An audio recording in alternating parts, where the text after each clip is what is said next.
ओम श्री परमात्मने नमः। पूर्णमिदः पूर्णमदं पूर्णात् पूर्णमुदच्यते पूर्णस्य पूर्णमादाय पूर्णमेवावशिष्यते। ओम शांति शांति शांति। श्री परमात्मने नमः। केनोपनिषद। क्या है केनोपनिषद? ये उपनिषद सामवेद के तलवकार ब्राह्मण के अंतर्गत आता है। तलवकार को जैमिनीय उपनिषद भी कहते हैं। तलवकार ब्राह्मण के अस्तित्व के संबंध में कुछ पाश्चात्य विद्वानों को संदेह हो गया था, परंतु डॉक्टर बर्नेल को कहीं से एक प्राचीन प्रति मिल गई।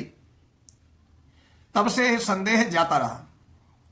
इस उपनिषद में सबसे पहले केन शब्द का प्रयोग आया है, इसी से इसको नाम केनोपनिषद पड़ गया है।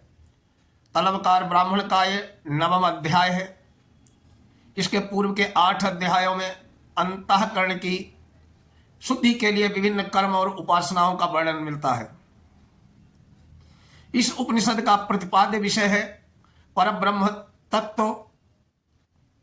बहुत ही गहन है, अतएव इसको भली भांति समझाने के लिए गुरु शिष्य के संवाद के रूप में तत्व का विवेचन किया गया है।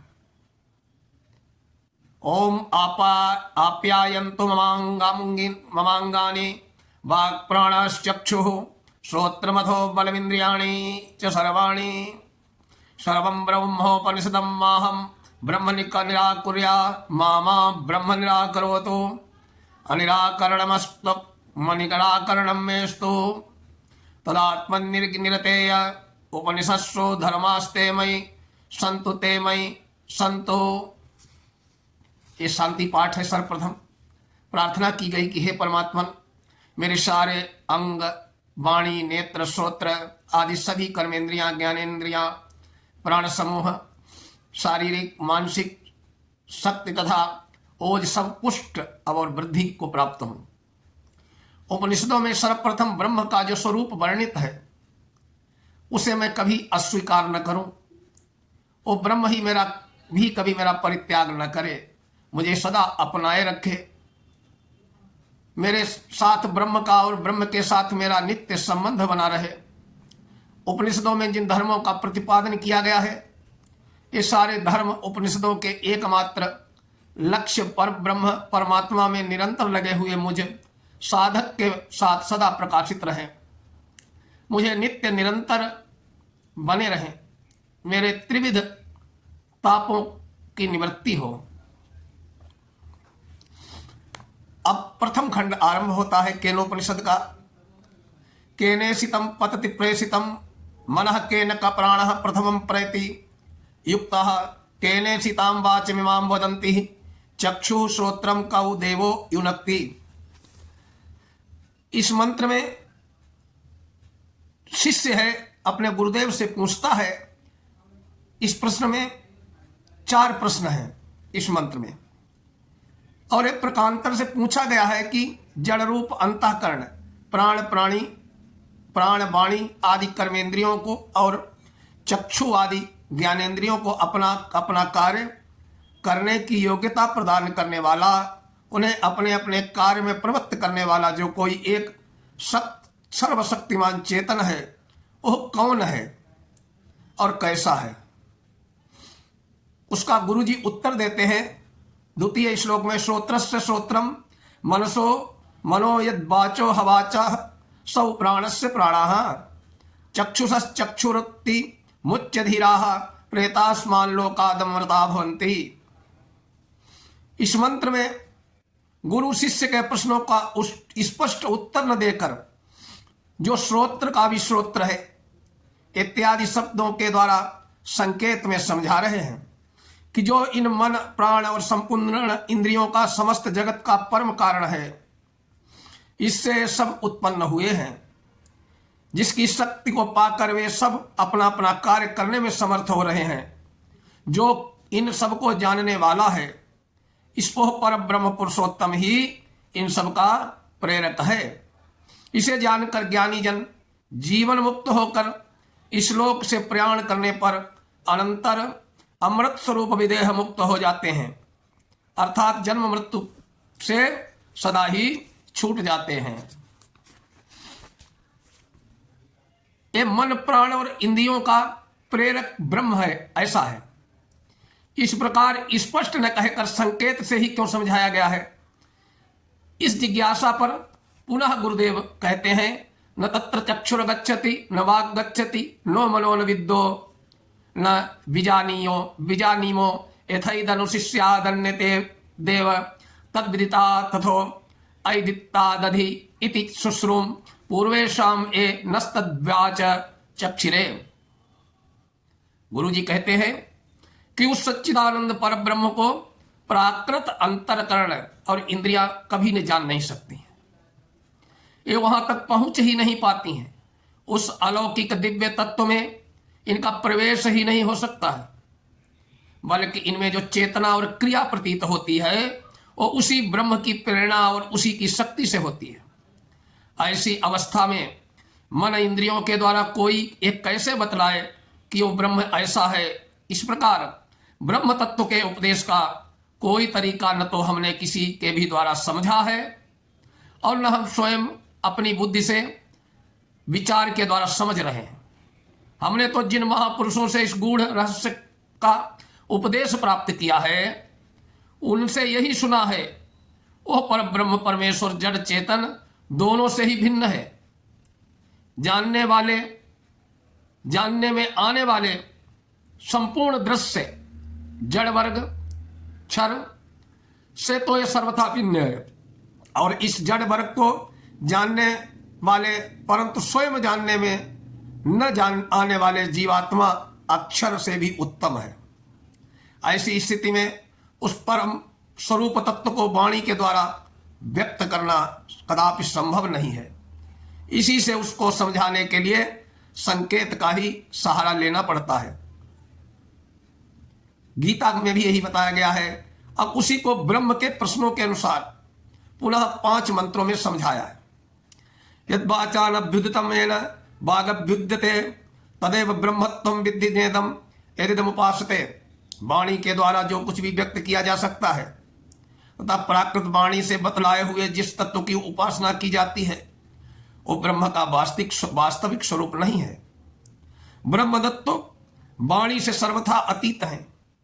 उसके विषय में केवल इतना ही कहा जा सकता है कि जिसकी शक्ति से किसी भी अंश से वाणी में प्रकाशित होने वाली बोलने की शक्ति आई है, जो वाणी का भी ज्ञाता है, प्रेरक और प्रवर्तक है, वही ब्रह्म है।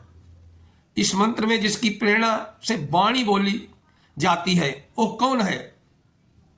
जिसकी ताकत से वाणी बोलती है, जिसकी ताकत से प्रेरणा से कान सुनते हैं, जिसकी ताकत से प्रेरणा से आंखें देखती हैं, बोले वो कौन है?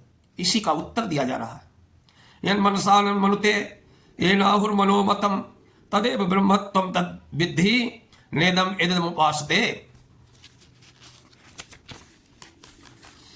बुद्धि और मन का जो कुछ भी विषय है जो इनके द्वारा जानने में आ सकता है तथा प्राकृत मन बुद्धि से जाने हुए जिस तत्व की उपासना की जाती है वो ब्रह्म का वास्तविक स्वरूप नहीं है। पर ब्रह्म परमेश्वर मन, वाणी और बुद्धि से सर्वथा अतीत है। उसके विषय में केवल इतना ही कहा जा सकता है कि जो मन बुद्धि का ज्ञाता है उनको मनन और निश्चय करने की शक्ति देने वाला, मनन और निश्चय करने में नियुक्त करने वाला है, तथा जिसकी शक्ति के किसी भी अंश से बुद्धि निश्चय करने की, मन में मनन करने की सामर्थ्य आ जाती है, वह ब्रह्म है। इस मंत्र में जिसकी शक्ति और प्रेरणा पाकर मन अपने ज्ञेय पदार्थों को जानता है वो कौन है? इस प्रश्न का उत्तर दिया गया है। यत् चक्षुषानुपश्यन्ति येन चक्षुंषि पश्यसि तदेव ब्रह्मत्वं विद्धि नेदम यदिदमुपासते। चक्षु का जो कुछ विषय है जो उसके द्वारा देखने जानने में आ सकता है, प्राकृत आंखों से देखे जाने वाले जिस पदार्थ समूह की उपासना की जाती है वो ब्रह्म का वास्तविक स्वरूप नहीं है। पर ब्रह्म परमेश्वर चक्षु आदि इंद्रियों से सर्वदा अतीत है।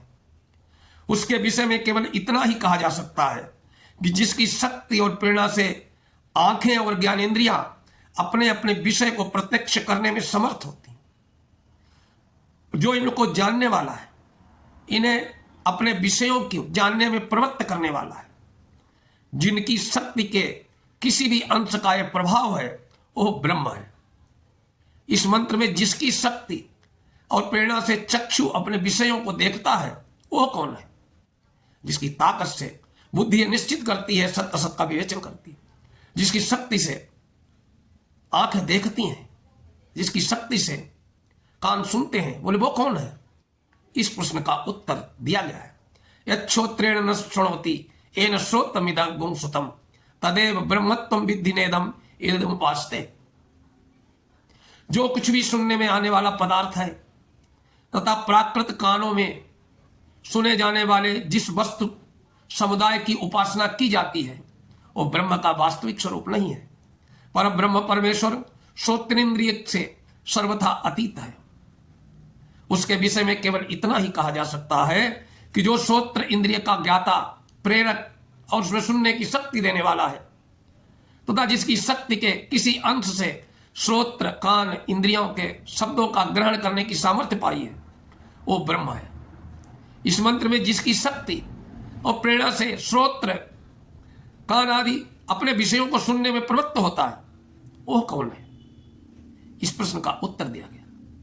यत् प्राणेन प्राणिति येन प्राणः प्रणीयते तदेव ब्रह्मत्वं विद्धि येन यदमुपासते। प्राण के द्वारा जो कोई भी चेष्टा युक्त की जाने वाली वस्तु है, प्राकृत प्राण से अनुप्राणित जिस वस्तु की उपासना की जाती है, वो ब्रह्म का वास्तविक स्वरूप नहीं है। पर ब्रह्म परमेश्वर सर्वथा उससे अतीत है। उसके विषय में केवल इतना ही कहा जा सकता है कि जो प्राण का ज्ञाता, प्रेरक और उसे शक्ति देने वाला है, जिसकी शक्ति के किसी अंश को प्राप्त करके जिसकी प्रेरणा से प्रधान प्राण सबको चेष्टा युक्त करने में समर्थ होता है, वही सर्वशक्तिमान परमेश्वर ब्रह्म है। इस मंत्र में जिसकी प्रेरणा से प्राण विचरता है, वह कौन है? इसका उत्तर दिया। इसका सारांश यह है कि प्राकृत मन और इंद्रियों से जिन विषयों की उपलब्धि होती है, वे सभी प्राकृत हैं।